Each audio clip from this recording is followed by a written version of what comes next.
Dans la note est expliqué que voilà, la cellule de crise du ministère des Affaires étrangères mettait en place un dispositif qui s'appelle le FACECO, le Fonds d'action extérieure des collectivités territoriales, qui permettait justement aux collectivités de pouvoir apporter des dons financiers ce coup-ci, puisque c'est plus vers ça où le besoin ressort en tout cas. Ce qui ne veut pas dire qu'on arrête les dons vers la sécurité civile, mais on ralentit un petit peu la cadence.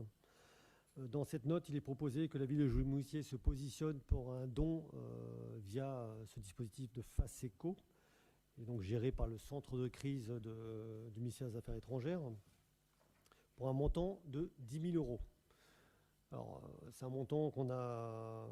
Il y a eu un assez long débat entre nous, un assez long débat avec les autres maires des communes voisines, puisque chacune des communes va faire un don, évidemment, chacune à son niveau, hein. Nous avons souhaité proposer 10 000 euros pour l'île de Jouy-Moutier. C'est un don exceptionnel pour cette crise, cette guerre qu'on suit tous, malheureusement, à travers les médias. Donc, dans le dispositif, il est demandé à l'Assemblée de bien vouloir accorder une aide exceptionnelle de 10 000 euros pour l'Ukraine, versée sur le Fonds d'action extérieure des collectivités territoriales. Voilà ce que je peux dire sur cette note. Est-ce que vous avez des questions par rapport à ça ou des choses que vous vouliez évoquer? Monsieur Randonneur. Oui, je suis évidemment favorable à cette proposition. Et par ailleurs, j'ai entendu dire qu'il y avait des réfugiés ukrainiens qui ont été accueillis à Jouy-le-Moutier. Est-ce que vous pouvez nous dire où ils sont logés et s'ils ont besoin de quelque chose? Alors je vais évoquer ce point-là. Alors l'hébergement est un point aussi crucial, hein, on le sait tous, hein. Bon, il y a des Ukrainiens qui sont arrivés ici sur la commune, effectivement.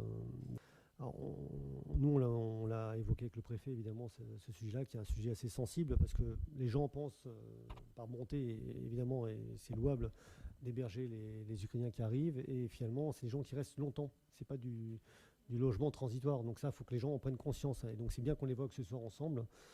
Donc là où on se dirige tous en tant qu'élus et en tant que maire, hein, c'est de se dire on a des organismes qui sont là pour pallier à ça.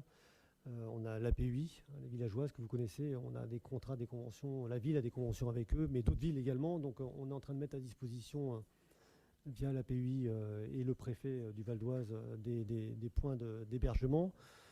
Veolia, le grand centre Veolia de Jouy-Moutier a d'ores et déjà proposé 40 logements pour les familles ukrainiennes sur la ville de Jouy-Moutier.